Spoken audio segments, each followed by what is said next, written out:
ఒక విద్యా సంస్థలో విద్యాభ్యాసం చేసి అదే సంస్థలో ఉద్యోగి కావడమే కాకుండా భాగస్వామిగా కూడా బాధ్యతలు పంచుకుంటూ మాతృ సంస్థతో పెనవేసుకున్న బంధాన్ని పటిష్టం చేసుకుంటూ కొనసాగిస్తున్న అదృష్టవంతులు కొంతమందే ఉంటారు.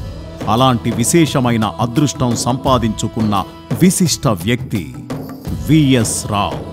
నవతరం కలలుగనే బిట్స్ పిలానీలో 40 ఏళ్ల క్రితం చిరంజీవి విఎస్ రావు ఒక విద్యార్థి మాత్రమే.